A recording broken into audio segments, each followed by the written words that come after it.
Hey, good morning, guys. Um, Hopefully, you guys are having a great weekend. And just want to do a quick recap about how the trades ended last week. Hopefully, you guys will learn something. And if you have any questions, give me a shout out on Twitter or StockTwits. Um, so here we go. Last week, a couple of names I traded. In total, there was three, six, seven names, right? So if you look at my profit and loss, there's only one name which actually got away, had a negative $70 on it. The other one was only negative 13. Overall, it was a slow and steady day. It's only traded for only for 4 days. I trade part time, which means I don't really trade all the time. Uh, I do have daily commitments, and when I do find some time to trade, that's when I trade.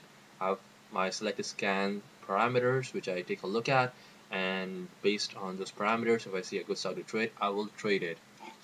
Um, Going through the week, started off with Monday, I made about 53 bucks, and Tuesday made 81. On Wednesday, I made 116, and Thursday made about $110. Right? So slow and steady grinder, nothing too fancy out there. Trading a really small account on $4,000. So if I made $360 for the week, which is pretty good, right? For the week, this was last week, which I made $360 as well. So last week I made 360, and this week I made 360.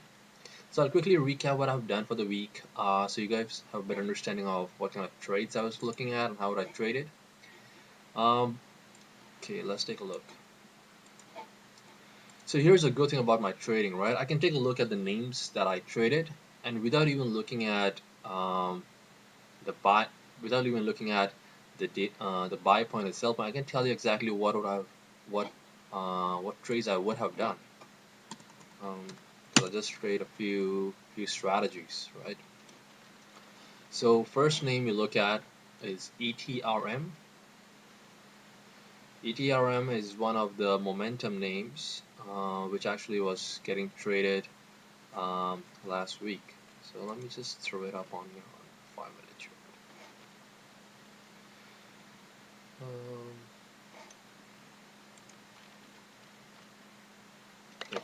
Let's take a look at the daily chart first, so you have a better understanding of how things are. So process always starts with the daily chart, right? Um, it was two move up and then another move and this move. I don't think I played it on this move, right? I played it on Monday, so Monday was over here. Monday, Tuesday, Wednesday, Thursday, Friday. So I played on Monday. This one, there was no way for me to actually play it. This is way too crazy out there. So let's look at the 5 minute chart. Let's see if I can drag all the way back this to Monday. If possible. Right. It actually goes through, so that's a good thing.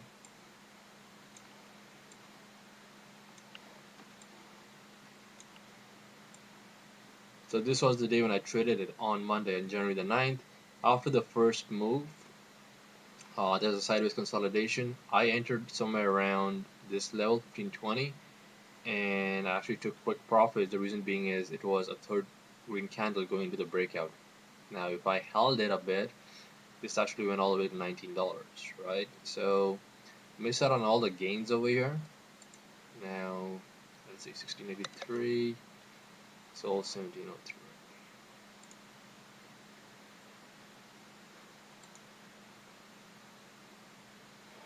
Right. And the next trade I know that I took was on the break of the $17 level. Not the brightest of the ideas, but once I saw this momentum still going through, I did go in and got more out. So that was one trade to look at. ETRM, strong momentum name. Couple of names you could have traded. One is one push, one sideways, one play. Another push, sideways, one more play.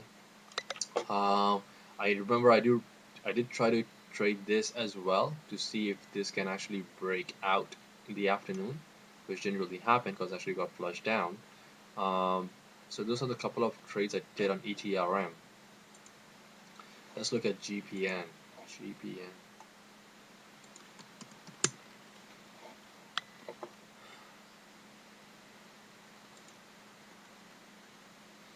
So if I look on the daily chart, when did I trade? Right? When did I trade this stock? So what happened on this day? This was Friday, Thursday, Wednesday, Tuesday, Monday. So on Monday I traded GPN too. So let's look at the stock and see what is the hot process out there.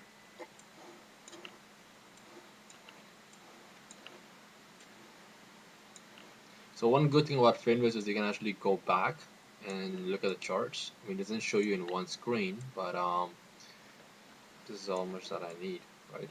So GPN was a name which had a big push in the morning. This is the flag break I should have played, but I wasn't really for the computer, so I missed this. After I missed this, my thought process was if this was gonna hold on to the 80, because if the stock is really trending, it is gonna have one more move, right? So I got it on an 80, and this actually flushed down, because stopped me out, right?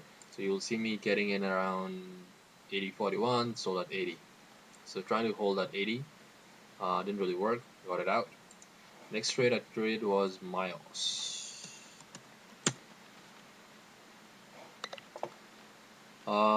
MYOS. Let's see. Daily chart. Let's see when did I trade it. So even without looking at the date, I can tell you which day I traded just by looking at the pattern of the stock. I would have traded at this on here on January the 11th, right? January the 11th. So let's see.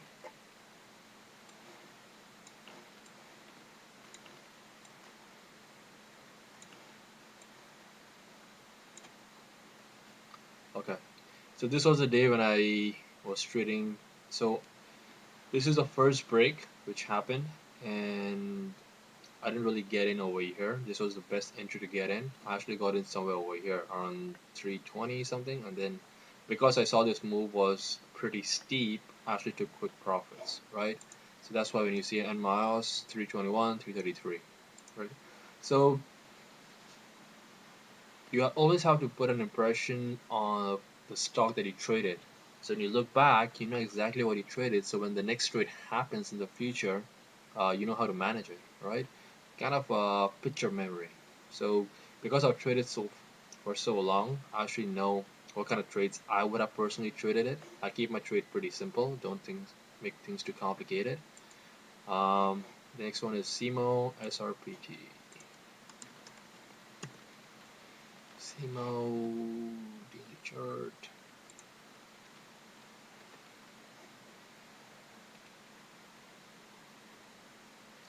So on SEMO, I've traded this day, which was this breakdown day on Tuesday, right?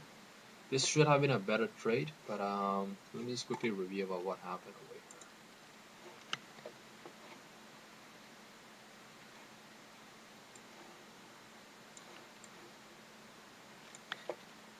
SEMO, SEMO, SEMO.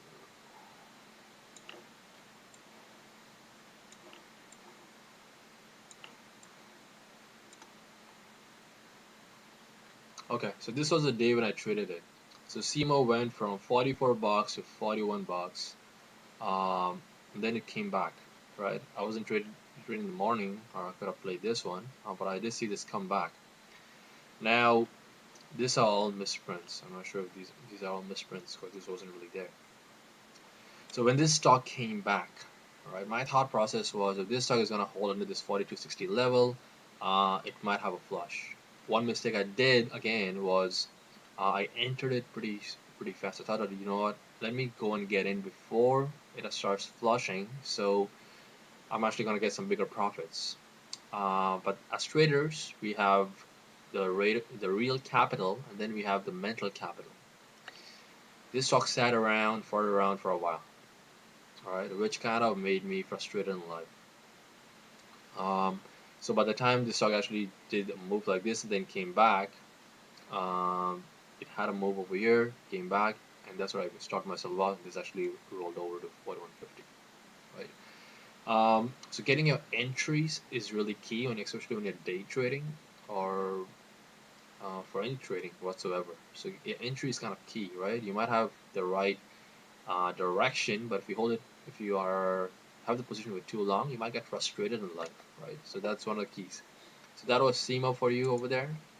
Then there's three more stocks. Let me review it. SRPT. So let's see.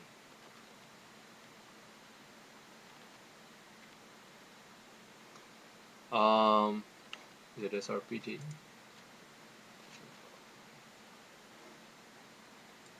Yes. Okay. So SRPT I traded on January the 10th when it has, I don't know, there was some news or something which came out, which was and I thought, you know what, let me play this because it has a lot of momentum in it. But the sad thing was, it was had all the moves already done.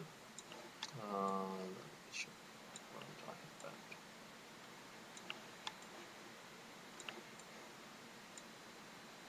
So here it is. So here is a day when it had some crazy moves. I don't know what happened, but it went from $30 all the way to 37. Then it had a sideways consolidation over here 36, which put it over. Now my thought process, if this stock is really gonna trend, it might have one more move. And I wanted this to actually break through 39s and start going through, which didn't really happen. Actually went to 39 and then it started flushing back. Right? That's why you have to see my entry at 38.84 out of 38.74. The small out of $13. Next one on radar was VSTO, Vista Outdoors. Let's see. The daily chart. Okay, so I traded this on this day, which was Thursday. 5-minute chart.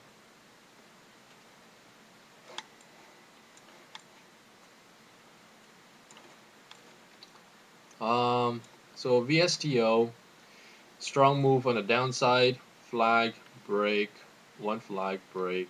Should have traded this over here, but instead I traded it somewhere over here. My thought process was if this breaks this 28.50, it might have one more continuation move, but actually that already has 4 moves in here. The first move, the second move, the third move. Fourth move is the hardest move, hardest to trade. So that was a trade on there. And last trade was ZLTQ. Let's go on the daily chart.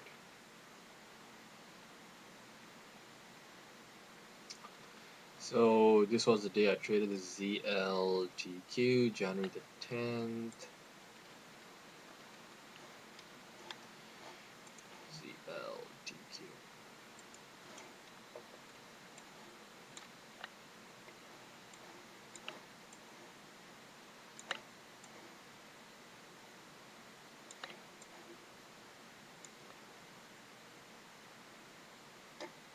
Okay. So this stock, couple of moves on the stock on here, right? It had a first move over here, the first move, then a sideways consolidation and a break. This is the first move. This is a second move, which is a flag break over here, and then another move. So this is a move that I actually traded it. So I got in somewhere around 39, or sorry, 40 something.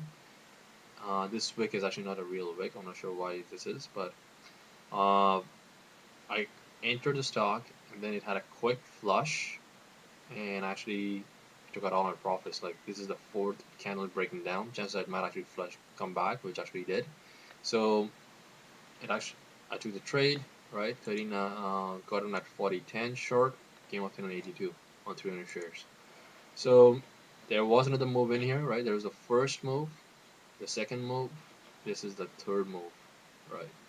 So I didn't play the first, I played the second, so I made the gains on here and wasn't on the screen to play this last one. So quick review on the trades. Hopefully you guys are learning from the trades as I go. And any questions, hit me up.